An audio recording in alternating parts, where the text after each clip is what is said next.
Hello everybody, welcome back to my YouTube channel. My name is Sia and I sit here in my little corner and I talk about things that are on my mind. And this is season 2. This is the reboot.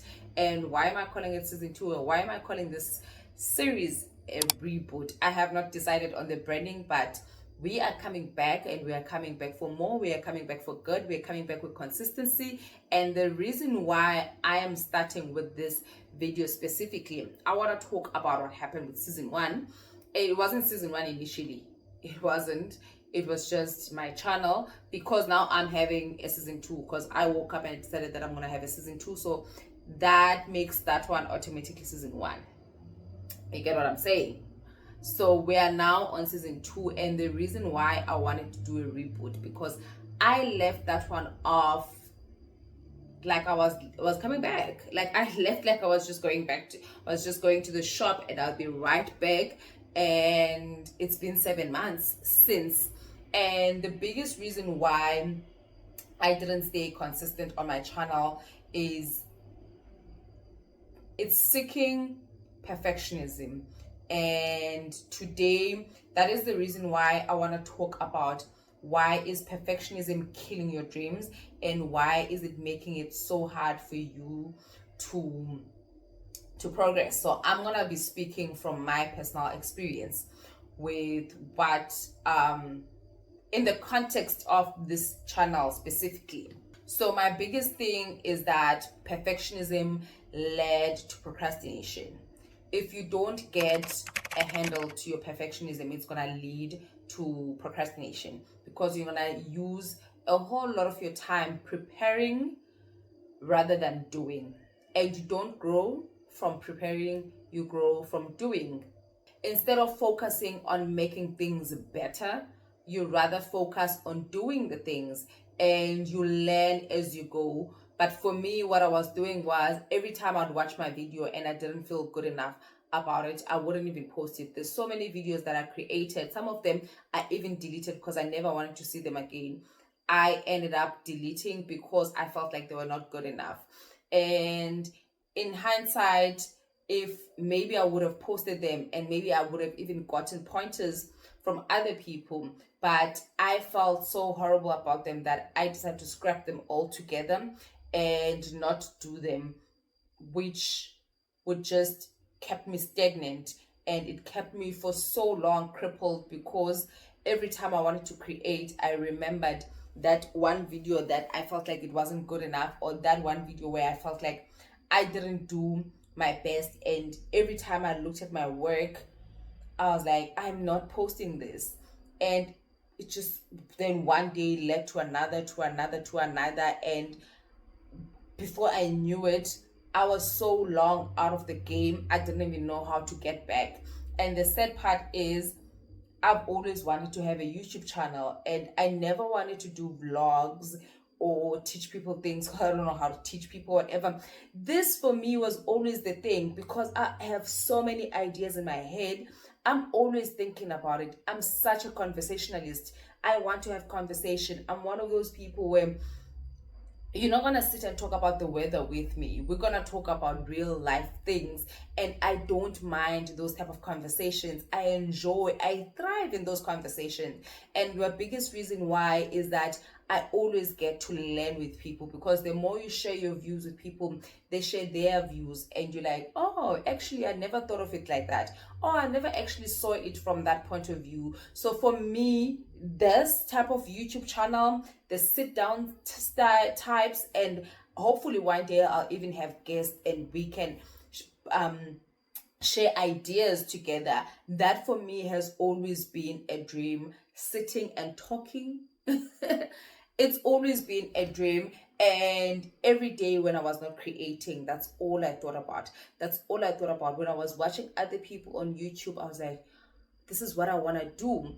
And the sad part is that I had already started, and doubts and fears started crippling in, and I started developing this crazy sense of perfectionism, of which in hindsight, when I think about it, I've always had it, but it wasn't so crippling. It wasn't this bad. That's why when I started talking to someone, they were like, you need to get back out there. You know those channels that usually, those videos where people post and say just do it, and it doesn't always apply to everybody, because if you've never done it before, what are you just gonna do? But for me, that applied, because you know what you do, you know what to do, you have already started, just get back out there.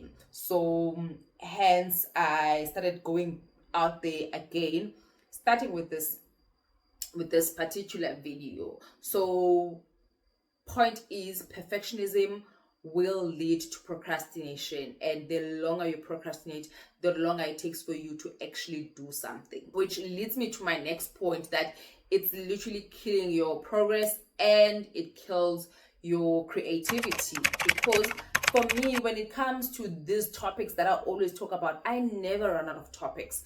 I'm always on TikTok, I'm always on social media, I'm always having conversations with people, like I just said.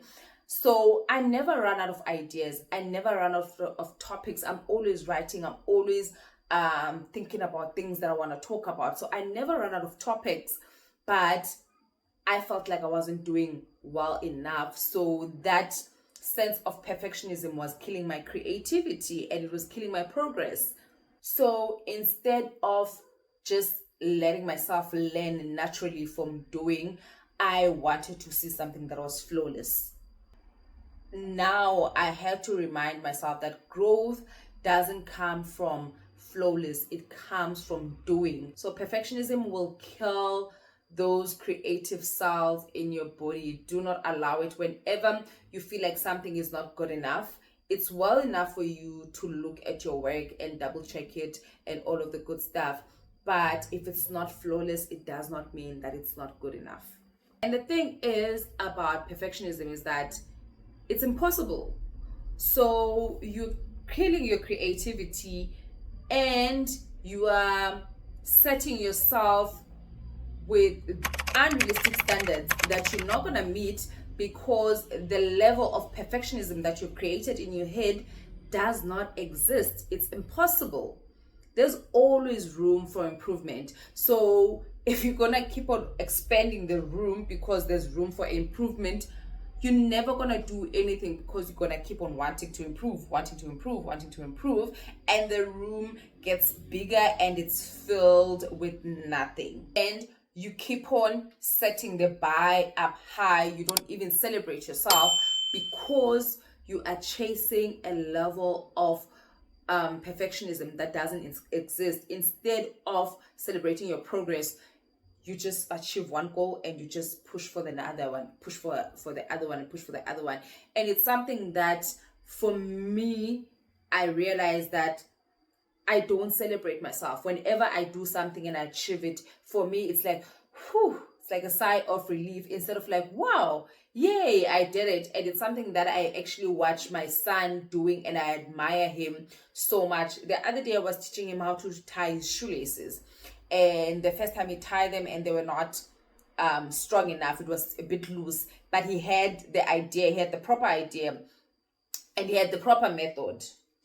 I hope this thing is still working, because if it isn't, I'm gonna cry.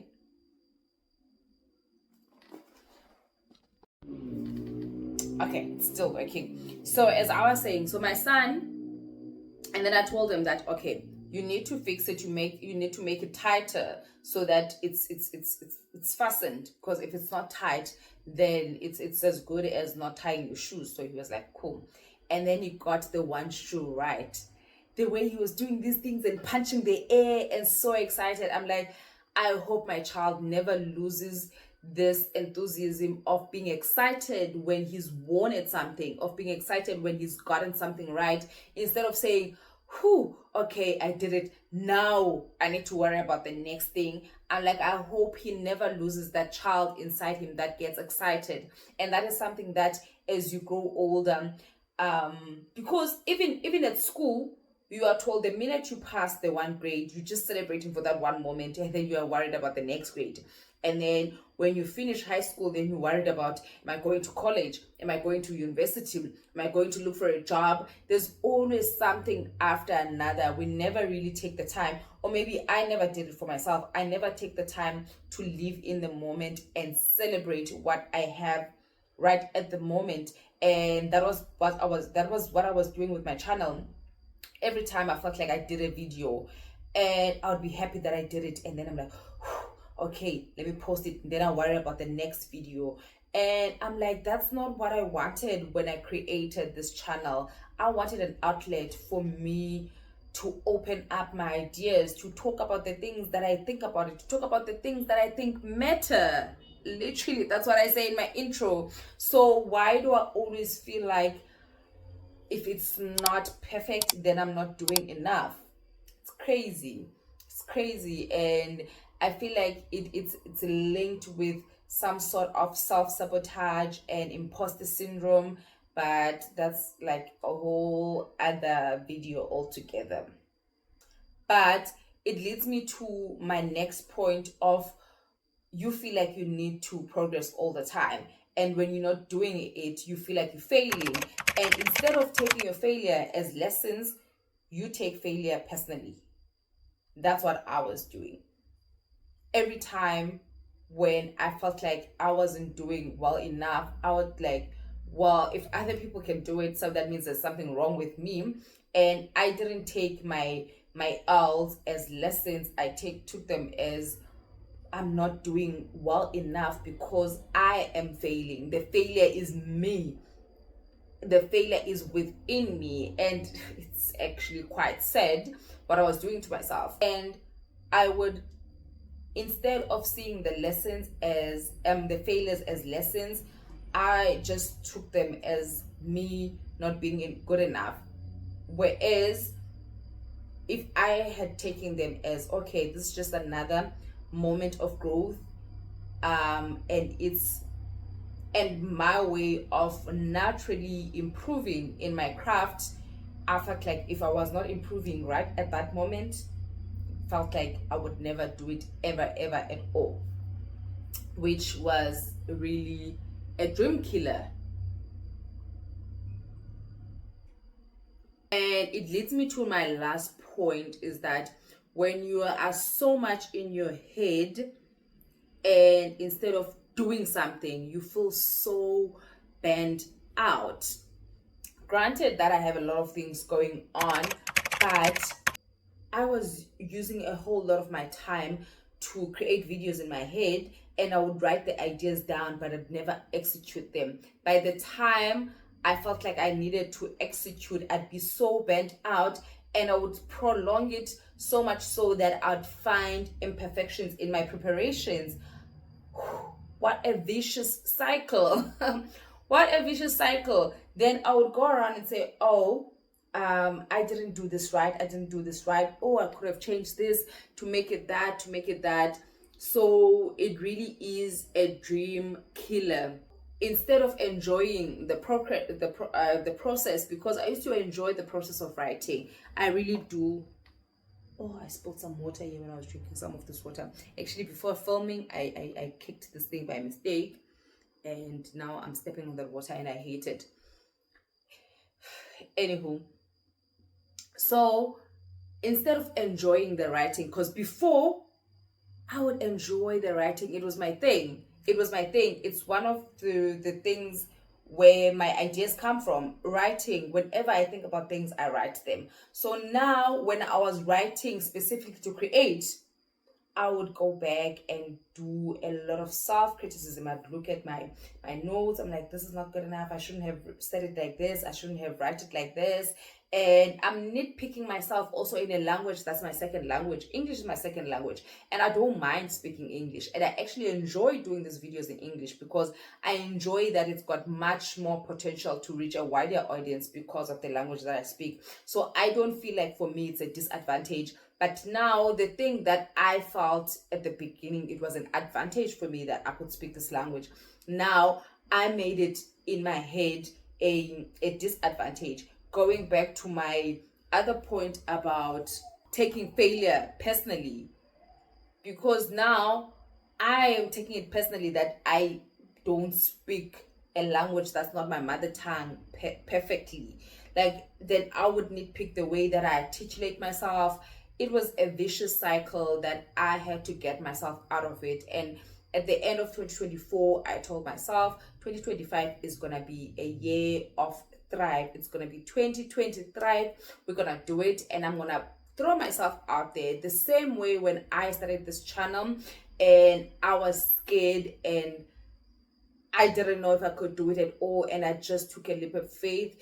And along the way, that faith just went down and went, and I allowed myself to live in my head. So I'm here to say I'm trying again. We are doing this again, and if you feel like there's something that you cannot get out of your head because you love it so much and you want to do it, but the thoughts of self-sabotage, the fears, the perfectionism are holding you back, this is your sign to go for it. This is your sign to go after your dreams. This is your sign to do what you've always wanted.